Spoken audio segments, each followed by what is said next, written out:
शेवटी मग डॉक्टरांनी पर्याय सांगितला की तुमची गाडी आहे ना म्हणे. हो म्हणे. भाऊ म्हणे त्याचीच गाडी आहे माझ्या बंधूची. म्हणजे त्यांना काय करा, उलट झोपवा आणि त्यांच्या पाठीला असा हात मारत मारत तुम्ही न्या, त्यांची ऑक्सिजन लेवल आहे ती राहील. मग त्या पद्धतीनं मला लगेच गाडीवर झोपवलं. गाडीमध्ये माझी जी गाडी आहे त्या गाडीमध्ये उलट झोपवलं आणि माझा भाऊ म्हणजे भाऊ ड्रायव्हिंग करत होता आणि मिसेस माझी पाठ चोळत होते, अशी ते थाप मारायचे. पण त्याच्यामुळे काय होतं, माझी जी पॉवर होती वाढत होती. आणि दुसरी एक गोष्ट की मला पहिल्यापासून सांस्कृतिक गोष्टीची, गाण्यांची प्रचंड आवड आहे. हो, तुम्ही माझ्या भावाला म्हणलो मी की भाऊ ठीक आहे, आता लेवल ही थोडीशी कमी जास्त होते पण तू गाणी लाव. माझ्या गाडीमध्ये गाणे लावले. मला म्हणजे जुने गाणे कुठले असो, मला गाण्यांची प्रचंड आवड आहे. नवीन काय स्वतः पण तुमच्या बोलण्यातून मला एक चांगली गोष्ट आठवली का तुम्ही स्टार्टिंग पासूनच म्युझिक थेरपी घ्यायला सुरुवात केली. तर मग त्याने गाणे लावले. पण तसं मला म्हणजे एनर्जी, माझी जी लेवल आहे खोटं नाही सांगत त्या ठिकाणी वाढत होती. म्हणजे तिथं जी 60-65 वर आली होती ना, म्हणजे ज्यावेळेस गाडीत टाकलं त्यावेळेस खरोखर 45 झाली होती सर, ज्यावेळेस ऍक्च्युली गाडीत टाकलं. पण नंतर परत मग थाप मारून मारून ती वाढत होती, थोडीशी निफाडमध्ये थोडी वाढली. मग ते मला सांगायची एवढी वाढली, मला लक्षात यायचं हे काय बोलत नाही पण तसं लक्ष होतं. पण मग त्या गाण्याच्या, मी स्वतः पण गाणं म्हणत होतो, माझा भाऊ पण माझ्या बरोबर गाणं म्हणत होता, आमच्या वहिनी बरोबर होत्या. आणि त्यांना माहिती आता याला जर जागवायचं तर याच्या मनासारखं करावं लागेल. तर मग ते गाणं म्हणत म्हणत आलो. म्हणजे लासलगाव ते नाशिक हे अंतर मला वाटतं 1.5-1.25 तास लागतो. पण माझ्या बंधूंनी इतकी जोरात गाडी आणली, काय सांगायचं तुम्हाला, 1 तासामध्ये मला त्यांना आणलं नाशिकला. पण परत तिथं पण सांगतो, कधी कधी माणसाचं जे म्हणतो ना दुर्दैव कसं आड येतं. इथं आलो, नाशिक मधले जेवढे जेवढे मोठे हॉस्पिटल आहे, आता परत तो प्रोटोकॉलचा भाग आहे, नाव नाही सांगत, मोठे मोठे हॉस्पिटल, तुम्हाला खोटं वाटेल, मला गाडीमध्ये किमान 2.5 ते 3 तास फिरत होते माझे भाऊ. किती? 2.5 ते 3 तास पूर्ण नाशिक मध्ये फिरवलं. जेवढं मोठे हॉस्पिटल आहे असं एकही मोठं हॉस्पिटल नाही की तिथं मला फिरवलं नाही. पण प्रत्येक ठिकाणी गेलो का ते काय करायचे, माझी ऑक्सिजन लेवल चेक करायचे आणि लेवल चेक केली किती लो झालेली असायची. मग तिथले डॉक्टर काय म्हणजे आमच्याकडे बेड शिल्लक नाही. आणि त्यावेळेस खरोखर परिस्थिती भयानक होती, कुठेच बेड शिल्लक नाही. आणि शेवटी मग मी स्वतः चळवळीत काम करणारा कार्यकर्ता आहे आणि अशाच चळवळीतल्या कार्यकर्ते म्हणजे सगळेजण प्रयत्न करत होते. त्याच्यातून आपले बाळासाहेब शिंदे म्हणून जे आहे वंचित बहुजन आघाडीचे नेते, तुम्ही कदाचित ओळखत असाल त्यांना, तर त्यांची मुलगी त्या झाकीर हुसेन हॉस्पिटलला होती, त्यांची सुनबाई बाळासाहेब शिंदेची. मग आमचे गंगाधर आहे परिवर्तन परिवाराचे जे अध्यक्ष आहे. आता ही सगळी मंडळी माझी चळवळीतली काम करणारी, माझ्यासाठी प्रत्येक कोणी इकडं फोन लाव तिकडं हे वजन वापर, पण बेडच शिल्लक नव्हते ते तरी बिचारे काय करणार. परंतु त्या यंत्रणेनं कसं तरी बाळासाहेब शिंदेच्या माध्यमातून त्यांची सुनबाई तिथे होती, बळजबरी मला त्या हॉस्पिटलला ऍडमिट करायला लावलं झाकीर हुसेनला. आणि झाकीर हुसेनला जेव्हा मला उतरवलं ना, त्या म्हणजे 2.5-3 तास तर मला पूर्ण गावामध्ये फिरवलं, कुठेच जागा मिळाना. आता बेडच नव्हती तर काय करणार. आणि मग तुम्ही आजही त्या हॉस्पिटलला जाऊन इन्क्वायरी करू शकता, तिथं त्यांच्याकडे नोंद असेल, ते रेकॉर्ड फोटो नाही बोलणार. ज्यावेळेस मला तिथं ऍडमिट करायची वेळ आली, खाली उतरवलं आणि त्यांनी माझी ती टेस्ट केली, आपलं हे ऑक्सिजन लेवल, ती साधारणतः काहीतरी 40 पर्यंत आलेली होती. किती? 40 पर्यंत. म्हणजे तुम्ही गेजच करू शकत नाही, म्हणजे कोणीच गेज करू शकत नाही. आणि ती लेवल तेव्हा ते हॉस्पिटल पूर्ण भरलेलं होतं, झाकीर हुसेन महापालिकेचं हॉस्पिटल जे दवाखाना पूर्ण भरलेलं, पॅक होतं. परंतु शेवटी ते आमच्या सामाजिक बाळासाहेब शिंदे आणि त्यांच्या सुनबाईने खूप त्या ठिकाणी प्रयत्न केले प्रामाणिकपणे, म्हणून ती जागा आम्हाला, ती पण कधी होणार होती, एक पेशंट संध्याकाळी जाणार होतं, म्हातारी व्यक्ती होती, संध्याकाळी जाणार होती. त्यांना विनंती केली की बाबा यांची तब्येत जरा जाम आहे, तुम्ही प्लीज संध्याकाळी, आता तुम्ही असे बरे झाले संध्याकाळी जाणार आहे तर थोडं लवकर जा 2 तास. मग ते बरोबर मला तर 3:30-4ची वेळ पण तुम्हाला सांगतो, संध्याकाळी ती 3:30-4ची वेळ असेल. त्या बाबांनी माझ्यासाठी सुट्टी घेतली आणि तिथं एक माझ्या भावाने त्यांना कमिटमेंट केली, बाबा माझ्या भावाला जरी तुम्ही बेड दिला ना, पण मी तुमच्याशी कमिटमेंट करतो, इन केस तुमची तब्येत बिघडली तर तुम्ही लगेच हॉस्पिटलला यायचं, तुमचा बेड तुम्हाला खाली करून मिळेल. अरे वा. अशी तडजोड केली, तेव्हा ते बाबा तयार झाले. मग ते म्हणे ठीक आहे असं जर असेल तर मग मी जातो. पण सुदैवानं त्या बाबांची तब्येत ठणठणीत झाली. नंतर ते जे 3:45ला जे गेले, नंतर काय आले नाही, मला तो बेड मिळाला. तिथं खरोखर माझी 40-42च रेंज होती. लगेच त्यांनी म्हणजे तिथल्या यंत्रणेने इतकी फास्ट सर्व्हिस दिली ना, खरोखर त्या म्हणजे नाही, महानगरपालिकेचे जेवढेही हॉस्पिटल होते ना ते म्हणजे त्यावेळेमध्ये म्हणजे बिटको हॉस्पिटल, माझे सुद्धा आई वडील बिटको हॉस्पिटलला होते. बिटको हॉस्पिटल, जाकीर हुसेन, जेवढेही अजून बाकीचे नाव आपल्याला माहित नाही काही, तर सगळ्या हॉस्पिटलमध्ये जे गव्हर्नमेंट शासकीय हॉस्पिटल होते त्यांची यंत्रणा इतकी म्हणजे छान कार्य करत होती आणि म्हणजे एकदम प्रॉपर पेशंट रेकॉर्ड सुद्धा त्यांनी ठेवलेलं होतं. आता ऍडमिट झाल्यानंतर तुम्ही जे 48 दिवस ते तो प्रवास कसा होता? कारण स्टार्टिंगला तुम्ही तिथं गेलं, तुम्ही थोडे म्हणजे काय म्हणता ना, तुम्ही पण थोडे नर्वस झालेले होते आणि नंतर तुम्हाला भावाने मोटिवेट केलं, ताईंनी मोटिवेट केलं तुमच्या विशेषनी, आणि त्याच्यानंतर तुम्ही तिसऱ्या दिवशी कुठेतरी स्वतः होऊन बोलले. तो काय ते काय, आता मला तिथे ऍडमिट केलं जसं मग मी तुम्हाला सांगितलं, आणि तिथं गेल्या गेल्या त्या यंत्र म्हणजे खरोखर म्हणजे परत एकदा मी जाकीर हुसेनचा सर्व जो स्टॉप आहे त्यावेळेस मला तर डॉक्टर नितीन राऊत त्यांचे मेडिकल ऑफिसर होते आणि डॉक्टर संकेत हागवणे सर ते मेडिकल तिथे इन्चार्ज होते. तर त्यांची सगळी जी टीम आहे, नर्स असतील, ती सगळी टीम म्हणजे अक्षरशः मला ऍडमिट म्हणजे केल्याच आहे ना, ते बाबा ज्यावेळेस मिळून गेले लगेच त्यांनी मला ऑक्सिजन लावला आणि पहिलं रेमडेसिवीर मला तिथे दिलं. आणि मला इतकं म्हणजे तेव्हाच म्हणजे बोलायला माझी वाची आता चालू नव्हती, बोलायला मला त्रास होत होता, बोलताच येत नव्हतं.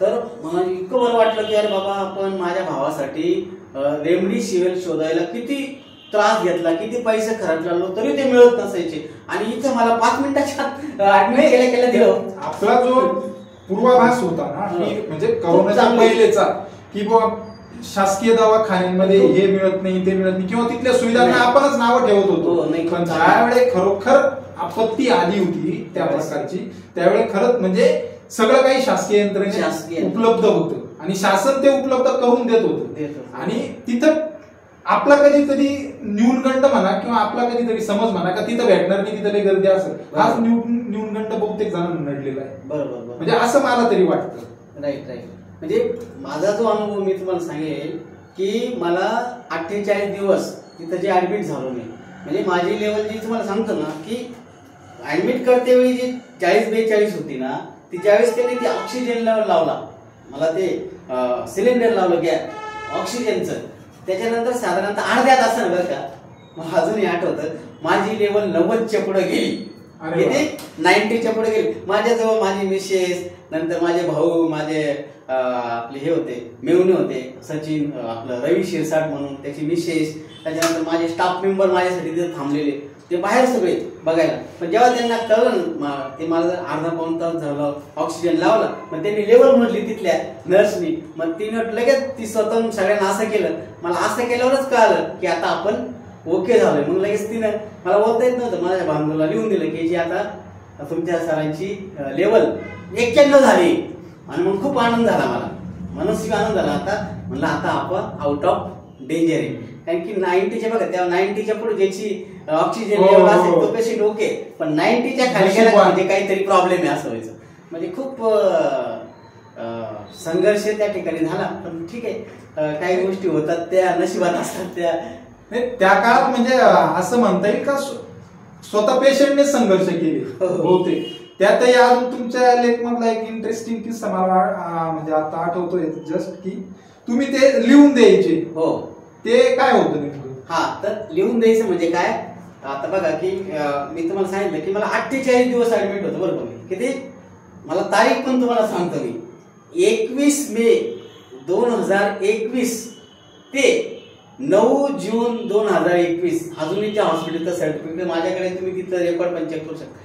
48 दिवस, आणि त्या 48 दिवसापैकी म्हणजे तुम्हाला कदाचित अतिशयोक्ती एखाद्याला वाटू शकेल, तर माझे जो व्हेंटिलेटर होता, आता व्हेंटिलेटर आपल्या सगळ्यांना माहिती आहे, व्हेंटिलेटर म्हणजे माणसाची शेवटची घटका असते. म्हणजे ज्या व्यक्तीला व्हेंटिलेटर लावता ना, आता मेडिकल सायन्स मध्ये बरेच डॉक्टर सांगू शकतील की ज्याला व्हेंटिलेटर लावला म्हणजे त्या व्यक्तीची ती शेवटची अवस्था असते, म्हणजे ते वाचवण्यासाठी तो शेवटचा प्रयत्न असतो. पण नशीब आपलं चांगलं, आपण जे काही चांगलं काम केलं असेल, आपल्या आई वडिलांनी काही पुण्य केले असेल, किंवा शिक्षक म्हणून मी काही थोडंफार विद्यार्थ्यांसाठी चांगलं काम केलं असेल, सुदैव म्हणा, मला 31 दिवस व्हेंटिलेटर होता. किती, 31 दिवस व्हेंटिलेटर होता. आणि तुम्ही गेजिंग करू शकता आणि मेडिकल सायन्समध्ये मी बऱ्याच डॉक्टरांशी पण चर्चा केली, काही डॉक्टरांचं मार्गदर्शन पण घेतलं नंतर की हे नेमकं काय व्हेंटिलेटर.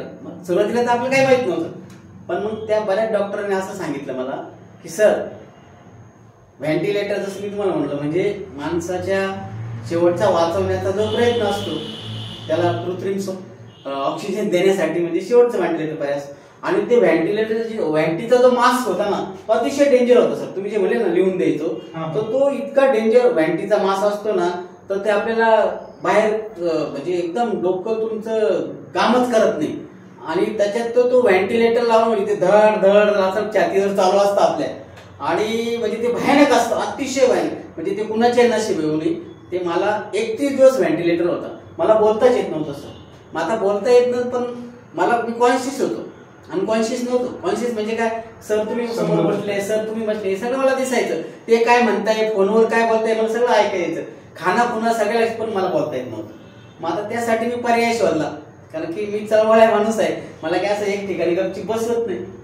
तर मग भाऊला मी सांगितलं, इशारा केला की मला लिहून दिले का कागदावर, एक वही आणून दे आणि एक पेन आणून दे. मग भाऊने त्याच्यावर रिप्लाय मारला, कशासाठी पाहिजे तुला हे उद्योग. म्हणलं काय नाही, मला फक्त मला काय वेदना होता किंवा तुमचं मला काही जाणवतं ते तुम्हाला लिहून देता येईल, मला काय हवंय, मला त्रास होतोय कधी मला बोलायला त्रास होतोय. मग ठीक आहे म्हणे. मग त्याने ती मला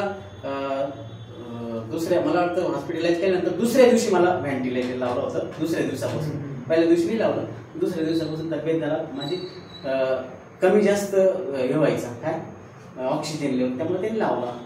आणि मग ते वहीवर मी लिहून द्यायचो की मला असं त्रास होतो किंवा हे होत नाही ते होत नाही, त्याला हे पण लिहून द्यायचो मी. त्या काळात बघा कोविड काळामध्ये ना माझं व्हॉट्सअप पूर्ण चालू होतं. अजूनही तुम्ही लोकांना विचारू शकता. बऱ्याच लोकांना काय वाटायचं का 28 दिवस ऍडमिट आहे, मग व्हॉट्सअप इथं कोण चालवतं, कोण ऑपरेट करतं. तर माझ्याबरोबर दिवसभर माझा चालक असायचा, कधी माझे बंधू असायचे आणि कधी माझी मिसेस असायची, असे आलटून पालटून दिवसभरात. हे बाकीच्यांना पण आलो नव्हतं. मग त्या डायरेक्ट मी लिहून द्यायचो की मला असं त्रास आहे त्याला, किंवा मग त्यांना सांगायचं मला बोलता जरी येत नाही, मला मोबाईल दाखवा आणि व्हॉट्सअपवर कोणाकोणाचे मेसेज आले, कोणाचा फोन आलाय का लिहून द्या असं. मग मी त्यांना रिप्लाय करायचो, ठीक आहे याचा फोन. त्यांना मी सगळ्यांना सांगायचो, सगळ्यांना सांगा या ग्रुपला असं टाका, लिहून द्यायचो की समजा आमचा नाशिक कॉमर्स टीचर आहे किंवा कॉलेजचा ग्रुप, त्याच्यावर असं टाका किंवा विद्यार्थी सरांची तब्येत ओके आहे, सरांना काहीच झालेलं नाही आणि सरांची इम्प्रुव्हमेंट होते. म्हणजे मी पॉझिटिव्हली राहील, कम्युनिकेशन मेंटेन ठेवतो. आणि लोकांना काय वाटायचं सरच व्हॉट्सअप करा, पण ऍक्च्युअली माझा फोन यांच्याकडे असायचा, मी फक्त त्यांना लिहून द्यायचं. म्हणून ती डायरी ती डायरी जी आहे ना, ती डायरी अजूनही ती डायरी माझ्याकडे तशीच आहे बघा. मी त्याच्यावर मी लिहून द्यायचो की मला काय पाहिजे. इव्हन माझा 3 मे, मला दिवस पण आठवतो, 3 मे 2021 म्हणजे ही जी सरकारी यंत्रणा जी म्हणतो ना, डॉक्टर की यंत्रणा, त्यांनी इतकी माझी सेवा केली सर, म्हणजे खूप. म्हणजे त्यांना जेवढे धन्यवाद द्यावाय ना तेवढे थोडेच आहे. नाही त्यानंतर सर म्हणजे तुमचाच नाही, तुम्ही तर स्वतः पेशंट होता, पण आम्ही पण जे काही म्हणजे त्यावेळेस पेशंटसाठी करायचो ना, म्हणजे त्यावेळेस म्हणजे मला असं म्हणावंसं वाटतं आज या प्लॅटफॉर्मवर की त्यावेळेपासून खरंच मला शासनाच्या याच्यावर सुद्धा विश्वास असायला लागला. शासन काय करतं किंवा शासन काय करू शकतं याचं एकदम उत्तम उदाहरण आहे. तुम्हाला ते सांगतो, 3 मे 2021 तो लेख माझ्याकडे अजून आहे सर. महाराष्ट्र टाइमला खूप मोठा लेख, सरकारी गुणकारी या नावाचा दिला होता. सरकारी गुणकारी 3 मे 2021 आलेला आहे. त्याच्यामध्ये पूर्ण मी यंत्रणेचं जे आहे ना सर, त्यांची जी हॉस्पिटल यंत्रणा आहे त्या यंत्रणेचं ज्या ज्या डॉक्टरांनी माझ्यावर उपचार केले होते तेव्हा तर मी ऑडिट होतो, बेडवर होतो, मला बोलता येत नव्हतं. लोकांना वाटलं याला बोलता येत नाही, मला लेख कोणी दिला. तर मी फक्त पॉइंट जे लिहून माझ्या बंधूकडे दिले होते. आणि माझे जे पत्रकार मित्र आहेत जितेंद्र तळटे म्हणून, नंतर एक कदम सर म्हणून आहेत सकाळचे दिंडोरीचे, आणि त्यावेळेस मी दिंडोरी कॉलेजला बदली होती. तर त्यांना मी माझ्या भावाला त्यांचा नंबर दिला आणि त्यांना माझ्या भावाला लिहून दिलं की हे जे मी पॉइंट्स काढलेले ना, काही हे जे पॉइंट्स काढले हे पॉइंट्स फक्त त्या यांना पत्रकारांना पाठवून दे, त्यांच्या लक्षात येईल की सरांना काय नेमकं म्हणायचंय किंवा सरांच्या भावना काय. आणि त्याच्यावरून त्यांनी खूप छान लेख लिहिला. त्याचा परिणाम असा झाला की तो लेख बघून तिथली जी यंत्रणा आहे सर सगळी, अगदी तुमच्या वार्ड पासून तर मोठ्या मेडिकल ऑफिस सगळे विचारे अगोदरही खूप प्रामाणिक काम केलं.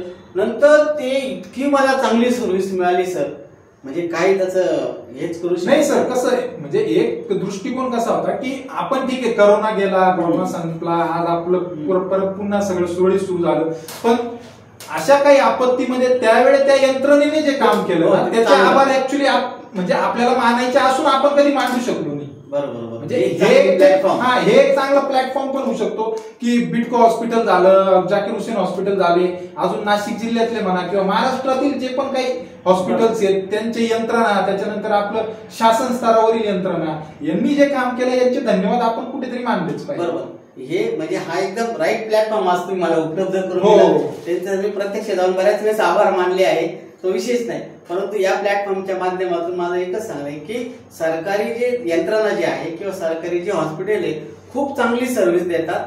तिथं सुद्धा खूप चांगले डॉक्टर, चांगल्या नर्स किंवा चांगले वाढवाय, खूप यंत्रणा चांगली काम करते. ठीक आहे, किरकोळ एखाद्या ठिकाणी कोणाला काही चुकीचा अनुभव कदाचित आलाय असेल, तो विषय नाही. परंतु मनापासून त्या लोक खूप चांगली काम करतात. त्यांचं पण चांगल्या कामाचं आपण कौतुक केलं पाहिजे. म्हणजे जसं मी सांगितलं की माझा जो लेख आल्यामुळे त्यांना पण कामाला सर एक वेगळी प्रेरणा मिळाली. त्यातून अनेक लोकांना त्यांनी माझ्यासारखी मला जशी चांगली ट्रीटमेंट केली. म्हणजे कोणताही आता सर आपण सुद्धा काय म्हणतात ना, शासकीय यंत्रणेतच काम करतात, कॉलेजमध्ये प्राध्यापक आहात किंवा ती यंत्रणा सुद्धा शासकीय यंत्रणेत काम करतात. प्रत्येक जण आपण कुठेतरी आज हातभार देतोय शासकीय यंत्रणेत काहीतरी का, पण आपण जेव्हा असे दोन शब्द त्यांच्याविषयी किंवा त्यांच्या कार्याविषयी चांगले बोलतो, याच्यात आर्थिक काय म्हणतात आर्थिक मोबदल्याचा काही उद्देश नसतो किंवा हेतू नसतो, पण ते जे दोन शब्द त्यांच्या कामाविषयी बोलले जातात ना, तर त्या माणसाला काय होतं, तो आपल्यानंतर येणारा जो नेक्स्ट पेशंट असेल किंवा सर्व्हिस घेणार त्याच्यासाठी तो योग्य सर्व्हिस उपलब्ध करून देत असतो. आता सर मला जाता जाता तुम्हाला एक अजून एक क्वेश्चन विचारायचं आहे का, जे मला फिलिंग आहे स्वतःचं ते पण तुम्हाला विचारतो की तुम्ही 48 दिवस कोरोनामध्ये बेडवर होतात, पण तुमच्या आजूबाजूला जे सराउंडिंग होतं, कारण तुमच्यासारखी व्यक्ती काय बसणारी असू शकणार, तिथे तुम्ही काय चळवळी निर्माण केलं? चळवळी म्हणजे वैद्यकीय क्षेत्रात त्यांना मोटिवेट काय केलं? तर त्यांचं म्हणजे तेच मला सांगतो की आसपासच्या माझ्या जे कंपार्टमेंट होतं, मला जिथे ऍडमिट केलेलं होतं, तर माझ्या आजूबाजूला सगळे बेड असायचे आणि तिथे पण बरेच पेशंट होते. इव्हन माझ्यापेक्षाही काही जे पेशंट होते एकदम चांगले होते बरं का. म्हणजे त्या संपूर्ण वाडामध्ये केवळ एकमेव मी पेशंट होतो बरं का, केवळ एकमेव की त्याची ऑक्सिजन लेवल सगळ्यात कमी होती. बरोबर, पण तरी सुद्धा मी एकदम फ्रेश तिथे राहायचो. म्हणजे तुम्हाला खोटं वाटेल की सकाळी मला गाण्याची आवड आहे, मी ते भजन वगैरे लावून द्यायचो, म्युझिकल जे आहे, त्याच्यामुळे इतकं त्या वॉर्डमध्ये एवढं पॉझिटिव्ह थिंकिंग तयार व्हायचा. आणि माझ्या भावाला पण मी लिहून द्यायचो, बाबा तू असं नाही काय नाही की बघा माझा भाऊ इतका सिरियस असून जर तो पॉझिटिव्ह राहू शकतो तर तुम्हाला राहायला काय अर्थ नाही, तुम्ही पण बरे होणार आहे, असा संदेश मी त्यांना द्यायला लावायचा आसपासच्या लोकांना. म्हणजे जेणेकरून त्यांना जगण्याची उमेद निर्माण व्हावी आणि त्यांनी काहीतरी प्रेरणा त्यातून घ्यावी. आणि आपला जो आत्मविश्वास जो आहे, बऱ्याच वेळेस बघा कोणतंही काम करायचं तर आपल्यातला जर कॉन्फिडन्स जर कमी झाला किंवा इच्छाशक्ती ज्याला म्हणतो, ती इच्छाशक्ती जर प्रबळ ठेवली तर अडचण येत नाही. भाऊ मला काय करायचं, अरे बघा अरे तुम्हाला तुमची लेवल जास्त आहे, माझ्या भावाची एकदम कमी, तुम्ही कशाला काळजी करता, ताई तुम्ही बरे होणार आहे, भाऊ तुम्ही बरं, अशी ती एक प्रेरणा तिथे आसपास मिळायची. आणि सकाळी जसं मी सांगितलं की मी ते भजन वगैरे लावून देतो, अजून मला ते आठवतं, सुबह सवेरे लेकर अपना हे गाणं बघा, सुबह सवेरे लेकर तेरा नाम प्रभू करते हम शुरू आज का काम शुरू, असं गाणं बघा.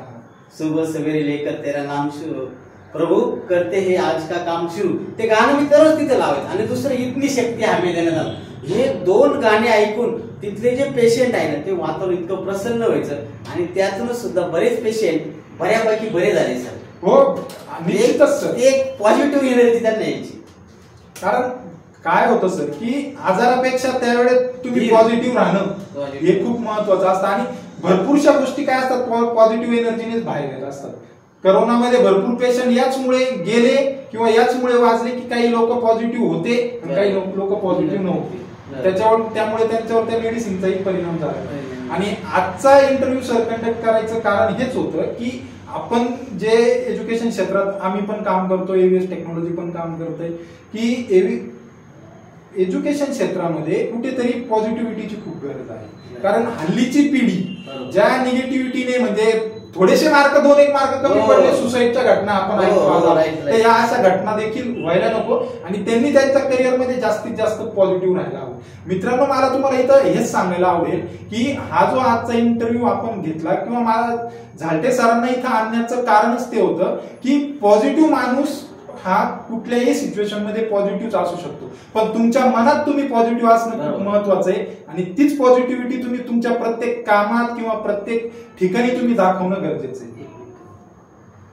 सरांनी जे सांगितलं ना की विद्यार्थ्यांना पॉझिटिव्ह थिंकचा संदेश द्या, तर तुम्हाला मला सांगायला आनंद वाटतो की मी दररोज लेक्चरला जाताना सकाळी ज्यावेळेस मी पहिल्या माझ्या लेक्चरला जातो, ज्या दिवशी माझं लेक्चर ज्या वर्गावर असेल, FY असेल, SY असेल, TY असेल, कुठल्याही वर्गावर असेल, पहिला माझा वर्गात पाऊल ठेवला पहिलाच प्रश्न असतो, सर्वांनी आपल्या चेहऱ्यावर स्माइल ठेवायची, सर्वांनी आपल्या डोक्यामध्ये निगेटिव्ह थिंकिंग नाही ठेवायचा, पॉझिटिव्ह एनर्जी ठेवायची आणि मग मी लेक्चरला सुरू करतो. म्हणजे सगळ्या मुलांना पहिल्यांदा हसवतो, थोडं खळखळून हसवतो, त्याच्यासाठी की त्यांच्यामध्ये पॉझिटिव्ह एनर्जी तयार होते. आणि जिथं जिथं सर मला व्याख्यानाची संधी मिळते, आता मी स्वतः पुणे विद्यापीठाचा अभ्यास मंडळाचा पण सदस्य आहे, आणि PhD पण आहे. माझ्या अंडर 8 विद्यार्थी PhD पण करताय आणि मी तर 8 विद्यार्थ्यांना गाईड करतोय, रिसर्च गाईड म्हणून. आणि माझे 40 पुस्तकं म्हणून प्रकाशित झाले. आणि हे सगळं याचा मी जे ना ज्यावेळेस विचार करतो तर आपल्या जिथं जिथं व्याख्यानाला जातो ना सर, तर माझं पहिला जे व्याख्यान देतो मी ते व्याख्यान झाल्यानंतर शेवटचे, आता जसं तुम्हाला म्हणलं सर मला 1 मिनिट द्या, शेवटचे 1-2 मिनिटं मी त्याच्यासाठीच घेतो की त्यांना मोटिवेशनल 2-3 शब्द सांगतो. आता हे 2-3 शब्द किंवा 2-3 वाक्य का सांगतो ते याचेच सांगतो सर की मी स्वतः माणसाने कधीही आयुष्यात कितीही संकट आलं, कितीही अडचणी येऊ द्या, कितीही दुःख येऊ द्या, आपल्या प्रत्येकाला काही ना काही, प्रत्येकाला कधी ना काही दुःख होतं, अडचणी येतात, संकट येतात, पण कधीच घाबरायचं नाही. त्यासाठी माझं जे उदाहरण आहे कोविड काळातलं ते मी त्या शेवटच्या 2 मिनिटात यासाठी देत असतो की बघा, जर मी 48 दिवस हॉस्पिटलाइज होऊन त्यातल्या त्यात 31 दिवस व्हेंटिलेटर लावून जर तुमच्या समोर असं पॉझिटिव्हली बोलू शकतो, तर तुमचे छोटे मोठे एखाद्या मार्कामुळे, एखाद्या विषय राहिल्यामुळे किंवा एखादा विषय गेल्यामुळे किंवा एखादा वर्ष वाया गेल्यामुळे फारसा पडत नाही. त्यामुळे कधी पण किती संकट येऊ द्या, किती त्रास येऊ द्या, त्याला पॉझिटिव्हली सामोरे जा, त्याच्यातून मार्ग निघतो. प्रत्येक गोष्टीला मार्ग आहे, अशी गोष्टच नाही की जिथं मार्ग नाही. कधी फ्रस्ट्रेट व्हायचं नाही. बरेच मुलं एखादी गोष्ट एखाद्या विषयात कमी मार्क मिळाले, घरचे काहीतरी बोलले, एखादे शिक्षक काहीतरी बोलले किंवा एखाद्या वर्ष ए ड्रॉप झालं, नाराज होतात, कधी कधी जीवाचं काहीतरी करायचा प्रयत्न करतात. किंवा काही मंडळी सुद्धा, सर्वसामान्य मंडळी, एखाद्या घरात काही मनाविरुद्ध नाही घडलं, एखादा काही प्रसंग घडला, काही दुःखाची घटना घडली, कोणी घरात आजारी असलं, काही टेन्शन आलं, तर काहीतरी करण्याचा प्रयत्न करतात आणि चुकीच्या मार्गाला जातात. तर या निमित्ताने मला एवढाच संदेश द्यायचा आहे की तुमच्या समोर मी एक्झाम्पल आहे, एवढा मोठा संघर्ष मी केला पण मी कधी घाबरलो नाही, मनात नेहमी पॉझिटिव्ह थिंकिंग ठेवला, ऊर्जा ठेवली. तशीच आपण सर्वांनी कुठल्याही संकटाला कधीच घाबरू नका, त्याच्यातून काहीतरी मार्ग काढा, संधी शोधा, जरूर तुम्हाला मार्ग मिळेल. एवढंच माझं सांगणं आहे. आणि मोटिवेशन आणि जसं मी सांगितलं की माझ्या लेक्चरवर जाताना मी 2 गोष्टी पाहतो की वर्गात पहिली सुरुवात हास्यानं करतो, मुलांच्या सगळ्यांच्या चेहऱ्यावर हास्य निर्माण करतो आणि त्यांना सांगतो की पॉझिटिव्ह विचार डोक्यात ठेवा, निगेटिव्ह अजिबात ठेवू नका, बरोबर तुमची डेव्हलपमेंट होईल. बस एवढ्या 2-3 गोष्टी पाळल्या तर काही अडचण येत नाही. मित्रांनो, आता मला सांगण्याची मला आता दुसरं काही बोलायचंच नाही, कारण स्वतः सरांनीच एवढं व्यवस्थित प्रकारे तुम्हाला सांगितलंय. तर माझं हेच म्हणणं राहील की सरांसारखेच आदर्श डोळ्यासमोर ठेवून तुम्ही स्वतः पॉझिटिव्ह बना. आणि मी तर सरांनी आपल्याला जो काही वेळ दिला त्यासाठी सर तुमचे खूप खूप धन्यवाद. धन्यवाद. थँक्यू.